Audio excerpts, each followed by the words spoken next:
Quisiera que entráramos a otro tema, va a ser breve, pero es un tema muy importante y creo que es algo que se descuida mucho cuando se habla sobre el tema de la guerra espiritual. Y es que esta es una guerra que ya se ganó. La guerra espiritual es una guerra que ya se ganó. O sea, y cuando uno sabe que la guerra se ganó ya, entonces uno va a la batalla con su fuerza y con todo, con confianza, porque uno sabe que es una guerra que anticipadamente Dios dice ya está ganada. ¿Y cómo fue que se ganó esto? Bueno, por la obra de Cristo en la cruz. La guerra espiritual es contra un enemigo que ya fue vencido. Eso es algo que uno tiene que tener claro. La guerra espiritual es contra un enemigo que ya fue vencido. ¿Cómo fue vencido? ¿Cuándo fue? Por Cristo en la cruz. ¿Qué es lo que dice Génesis 3:15? Bueno, luego de que el hombre peca contra Dios, que Satanás lleva a que el hombre peque y lo tienta para que él peque y que él canta la victoria porque dañó, por decirlo así, el plan de Dios. Bueno, Dios le da un anuncio y le dice, bueno, esta no te jactes tanto, que esta no es una victoria final.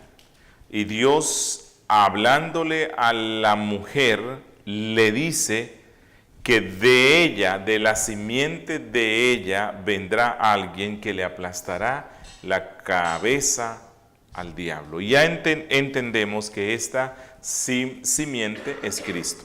Una vez que Cristo vino, Él le aplastó la cabeza al diablo. En la cruz, Satanás le mordió el talón a Jesús, pero Cristo lo aplastó.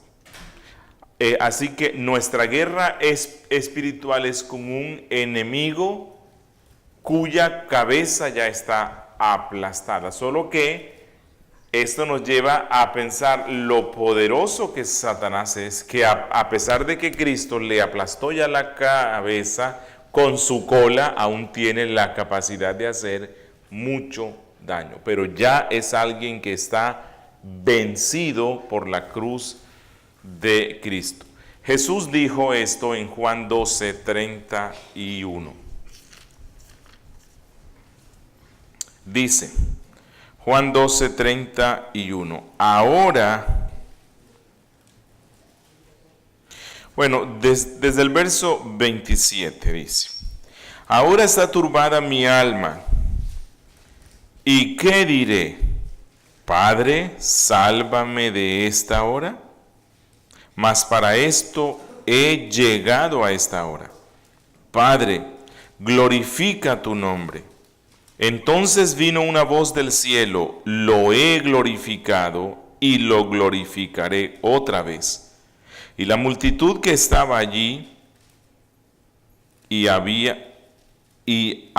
oído la voz, decía que había sido un trueno. Otros decían, un ángel le ha hablado.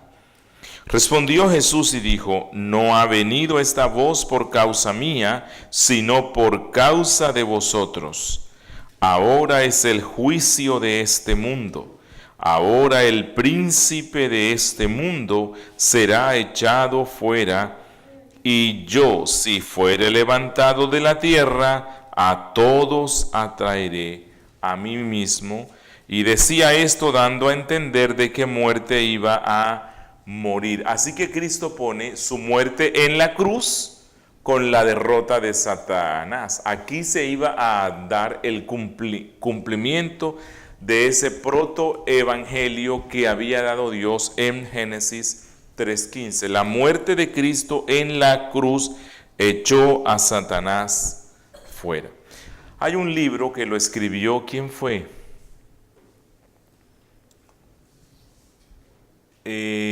bueno, el de Paulison no fue, no sé si fue el de MacArthur, que se llama así, Satanás echado fuera. Porque realmente esta es una guerra contra un ser que ya ha sido echado fuera. Ya empezó el milenio. ¿Cuándo? Empezó con la muerte de Cristo en la cruz. Cuando Cristo murió en la cruz, Él le dio la estocada mortal al diablo. No se ha muerto, pero ya Él tiene la estocada final. El enemigo contra el cual peleamos esta guerra es un enemigo vencido. Lucas 10, 18.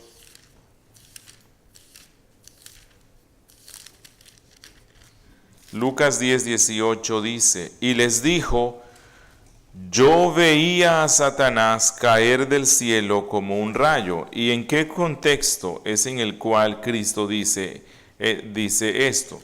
Bueno, allá en Lucas 10, en el versículo 1, Cristo manda a los 70 para que ellos vayan por Judea, anuncien el evangelio, y cuando ellos vuelven, ellos le cuentan a Cristo, dice en el verso 17, volvieron los 70 con gozo, diciendo, Señor, aún los demonios se nos sujetan en tu nombre.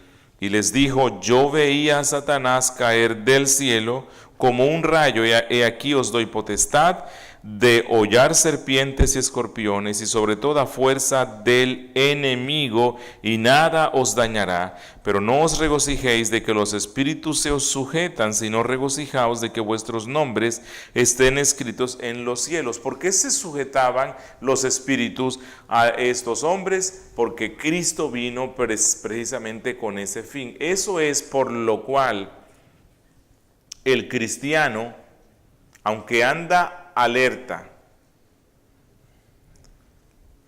aunque debe estudiar las artimañas del diablo, el cristiano en esta tierra anda con gozo. El cristiano en esta tierra camina como aquel que sabe que la victoria es de él. Andamos con temor santo, con temor ante Dios, no con temor o con miedo al diablo. Nos especializamos en conocer las artimañas que él usa. Pedro dice que él es como un león que ruge. Bueno, el rugido del león asusta, ¿no? Claro que sí, usted, no sé, si va por la selva y oye que el león ruge, usted teme que se lo va a comer. Pero puede que sea que el león que se muera. Está ya en los últimos minutos y él ruge, pero solo el rugido de él causa miedo. Bueno, eso es lo que el diablo hace. Él ruge y ruge cada vez con más fuerza para causar miedo, porque él sabe que su fin está cerca. Pero cuando Cristo vino y murió en la cruz, le dio un golpe mortal y se lo dio en la cabeza. Él, si antes no podía hacer tanto daño, sino por el permiso de Dios, hoy día en relación con el cristiano, él puede hacer mucho menos de lo que hacía en el antiguo pacto. Eso es por lo cual decimos, Satanás hoy día no posee tanto a la gente como lo hacía antes. Mira, cuando Cristo vino a este mundo, la mayoría de las naciones del mundo eran esclavas del diablo. El evangelio no se conocía por ninguna parte. La mayoría, las culturas, las naciones, las idiosincrasias, o como decimos allá, las idiosincrasias, todo eso estaba afectado por Satanás. Él era el que controlaba eso. Pero una vez que Cristo vino, que Cristo le aplasta la besa. El diablo ya no puede oponerse a que el reino de Dios crezca y se extienda por el mundo. Así es que los discípulos salen y evangelizan por todas partes y hay conversiones y el Espíritu Santo es derramado y se convierten pueblos enteros, se convierten sacerdotes, la idolatría empieza a retroceder, la superstición va retrocediendo a causa de que el enemigo de nuestras almas es un enemigo que fue vencido por Cristo en la cruz. Y eso es por lo que usted sale hoy y está predicando el evangelio y muchos creen. Y mucha gente se convierte y el evangelio prácticamente lo ha inundado todo. Porque las fuerzas del mal que se levantaban como unos muros impenetrables, impidiendo que la gente conociera al verdadero Dios, todo eso fue destruido cuando Cristo vino. Pero vuelvo a insistir, el diablo es un enemigo que ha sido derrotado por Cristo, pero su derrota final aún no se ha dado. Y es un ser que tiene tanta fuerza que solamente con su cola, dando los últimos suspiros, aún puede hacer mucho daño. Colosenses capítulo 2.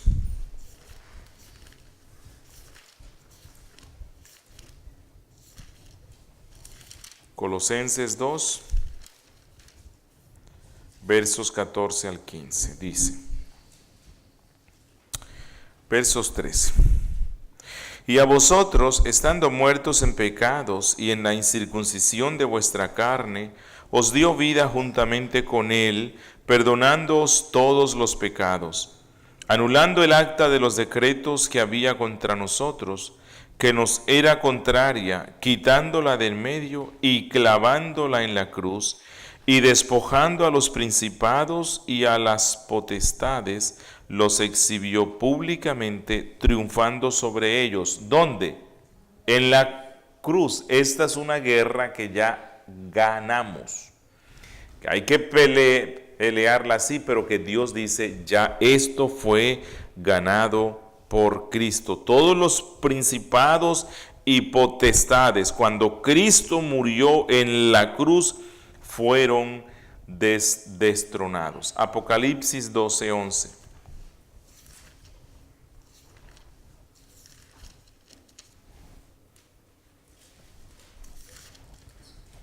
Apocalipsis 12:11. Y ellos le han vencido por medio de la sangre del Cordero y de la palabra del testimonio de ellos, y menospreciaron sus vidas hasta la muerte. Nuestra confianza en el perdón, en la justificación y en la obra de Cristo se convierte en la victoria sobre el diablo. Pero quiero aclarar algo aquí sobre la sangre.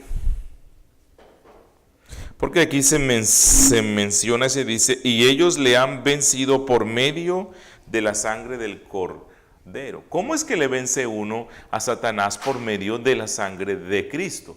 Bueno, recuerden que el reinado de Satanás sobre los hombres se basa en el miedo, en la acusación, porque él siempre está acusándonos de que hemos pecado y que hemos hecho mal y que merecemos todo lo malo y que somos sucios e indignos ante Dios. Y él mantiene al hombre en opresión a causa de su pecado. Vencemos al diablo por medio de la sangre de Cristo cuando por medio de la fe, obviamente guiados por el Espíritu Santo, ponemos nuestra fe en Cristo. Cristo nos limpia con su sangre nos reconcilia con Dios y somos libres de la culpa, somos libres de las acusaciones, somos libres de la condenación del diablo. Algunos cristianos de hoy día suelen hacer declaración. Bueno, no se me olvida. Cuando yo vivía en Barranquilla, Colombia, yo tenía como 19 años. no hace tanto, no pienso. Y yo iba con un cristiano de esos de pentecosteses. Íbamos para la casa, era conocido mío, y yo iba para la casa y cuando voy a abrir la puerta encontré una moneda de un valor bueno. Entonces yo me agaché para tomarla y ese muchacho pegó un grito que me asustó. Me dice, no la toque. Yo me levanté, pensé que era una bomba, no sé qué era. Y le digo, ¿qué pasó? Me dice, no, primero tienes que limpiarla con la sangre de Cristo. Oh. Para esa época yo no conocía la fe reformada como la conozco hoy, pero realmente me encendí en ira. Dije, ¿cómo se te ocurre pensar que la sangre de Cristo se derramó en la cruz para limpiar objetos? Bueno, pero eso es lo común que pasa hoy en el mundo cristiano supersticioso, donde practican una guerra espiritual que no es bíblica. Y entonces van en el carro, van a salir de paseo, Señor, cubre con tu sangre todo esto, ¿cierto? Cubre al carro y cubre todo. Señor, hubo una hermana en una clase que cuando yo era profesor del MINS en Medellín, hace ya también tiempo. Y bueno, yo no sé qué tema era el que estaba explicando y ella me decía en la clase, ¿no? Pastor, yo estoy convencido de que mis hijos son salvos. Yo dije, ok, bien. Ellos han puesto su fe en Jesucristo, le creen, siguen a Él. Me dijo, no, ellos andan en el mundo. Yo digo, bueno, si andan en el mundo, ¿cómo estás convencida tú de que son salvos? Si la Biblia dice que para ser salvo hay que creer en Él. Ella me decía, no, es que yo los até con la sangre de Cristo. Le dije que me explicara cómo era eso. O sea, ¿cómo es que uno mata a alguien con la sangre de Cristo? Y en conclusión, lo único que le dije fue, mira, lo único que tú puedes atar son tus zapatos, los cordones. Eso sí. Pero tú no puedes atar a nadie con la sangre de Cristo. ¿Qué es eso? ¿Cómo así? La sangre de Cristo limpia y beneficia únicamente al que cree en Él y cree de corazón. Así que se volvió común usar sangre de Cristo. Guárdame. No. La sangre de Cristo se derramó en la cruz exclusivamente para redimir al pecador, limpiándolo de su pecado y satisfacer las justas demandas de Dios. Vencemos al diablo con la sangre de Cristo, no yendo o cuando nos enfrentamos con algo y decir, Satanás, aquí está la sangre de Cristo. No. Es que la sangre de Cristo quita aquello que el diablo usaba para mantenernos en opresión y en miedo, que es nuestro pecado y nuestra culpa. La sangre de Cristo no se derramó para limpiar cosas, no se derramó para que fuera un amuleto de la buena suerte o protección. He escuchado testimonios de personas, damas especialmente, que estaban en una parte y de pronto sale un delincuente y les va a quitar el bolso y ellas claman, la sangre de Cristo. Y sale corriendo el ladrón. Mira, no sé si a lo mejor él pensó, esta está loca, y se fue. Pero eso no sirve para eso. La sangre es más, es una ofensa contra la sangre de Cristo. Es una ofensa contra el sacrificio de Cristo pensar en usarla así. Vencemos al diablo por la sangre, por eso que ya les dije antes.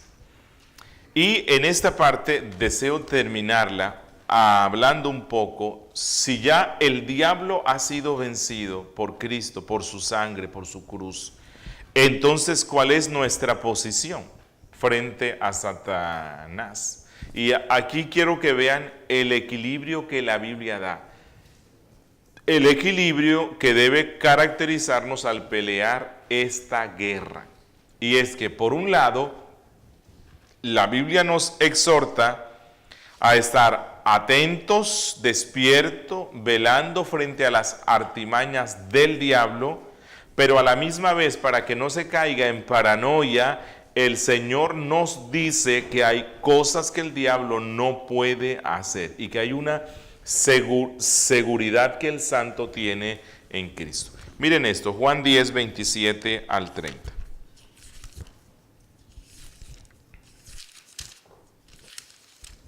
Juan 10, 27 al 30. Dice: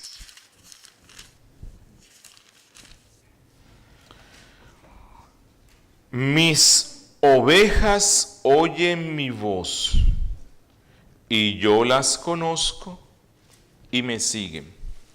Y yo les doy vida eterna y no perecerán jamás. Ni nadie, y esto incluye al diablo, ni nadie las arrebatará de mi mano.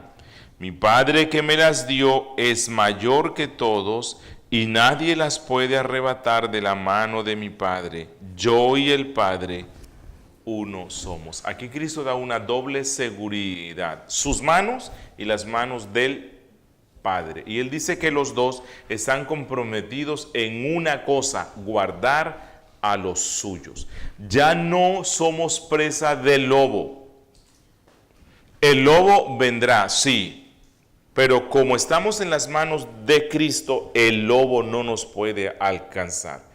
El diablo puede aullar y el diablo puede hacer muchas cosas y enviarnos muchas cosas que le permita a Dios, pero nuestra salvación en Cristo nunca, jamás las puede tocar. Nunca, nunca, nunca. Eso es por lo que uno anda en esta guerra con confianza, no con vana confianza, no autoconfiados, pero sí anda con la confianza de que es una guerra que ganará finalmente.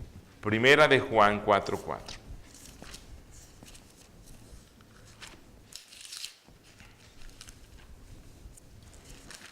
Miren lo que dice primera carta de Juan 4:4. Hijitos, vosotros sois de Dios y los habéis vencido, porque mayor es el que está en vosotros que el que está en el mundo. ¿Quién es el que está en el mundo? ¿A quién fue que dijo Cristo que es el Dios de este mundo?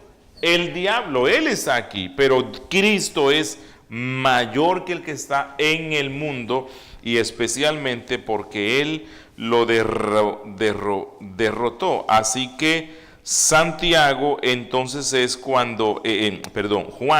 es el que nos manda a que uno ande en este mundo mirando a Cristo, mirando su obra en la cruz, confiando en Él, dependiendo de Él, y eso nos da la victoria. Primera de Juan 5, 18 al 19.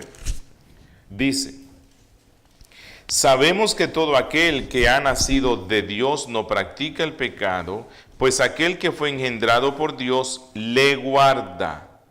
¿Quién fue engendrado eternamente por Dios Padre? Cristo. Él nos guarda y el maligno no lo toca. Y cuando dice que el maligno no lo toca, como ya hemos visto, no significa que no nos mande dardos, no significa que no nos mande ciertas cosas, sino que todo eso que Él manda nunca, nunca, nunca, nunca podrá afectar nuestra alma. Nunca podrá separarnos de Dios. Nunca jamás podrá hacer que se pierda uno de aquellos por los cuales murió Cristo. Y esto nos da confianza, y esto nos da fuerza, y esto nos da valor. Efesios 6:16.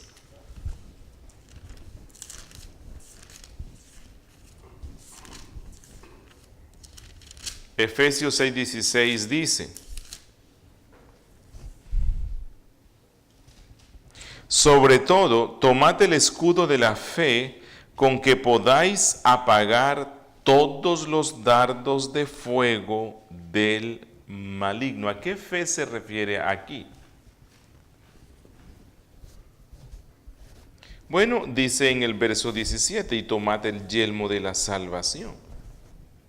Cuando estamos firmes en lo que somos en Cristo, en nuestra fe en Cristo, en la salvación que nos da Cristo, eso se convierte en una armadura impenetrable por los ataques feroces del diablo, y podrá que nos haga tambalear, y podrá que en ocasiones haga que uno caiga, pero nunca que uno caiga definitivamente, nunca que uno sufra una pérdida final. Y esa es la convicción, y esa es la seguridad que el cristiano tiene. Colosenses 1:13 dice: el cual nos ha librado de la potestad de las tinieblas y trasladado al reino de su amado Hijo, en quien tenemos redención por su sangre, el perdón de pecados. Aquí, insisto, la victoria nuestra sobre el diablo es que aquello que causaba que él nos mantuviera en esclavitud ya no está, porque ya hemos sido librados por la sangre de Cristo. Nuestros pecados han sido perdonados. Ya tengo la libertad de presentarme ante el trono del Padre. El diablo no se puede interponer allí más. Romanos 8:31 es un texto muy conocido. Romanos 8:31. ¿Qué pues diremos a esto? Si Dios es por nosotros, ¿quién contra nosotros? Nadie. No, que el Estado sacó una ley y que va a perseguir a los cristianos. Que hagan todo lo que ellos quieran. No pueden contra nosotros. Que te llevaron a la muerte, te podrán matar el cuerpo, pero no pueden contra ti. Luego Pablo va a decir en el verso 38, en el verso 37, antes en todas estas cosas somos más que vencedores por medio de aquel que nos amó. Y dice en el 35, ¿quién nos separará del amor de Cristo? ¿Tribulación? No. ¿Angustia? No.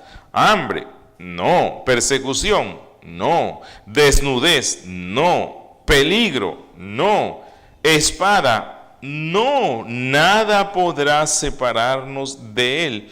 En el 38 dice, ni la muerte, ni la vida, ni ángeles, y estos ángeles incluyen a los ángeles buenos y a los ángeles malos, ni principados, ni potestades, ni el diablo, ni lo presente, ni lo porvenir, ni lo alto, ni lo profundo, ni ninguna otra cosa creada nos podrá separar del amor de Dios que es en Cristo Jesús, Señor nuestro. Este es el gozo y la confianza del que ha puesto su fe en Cristo. Nada podrá hacernos un daño real.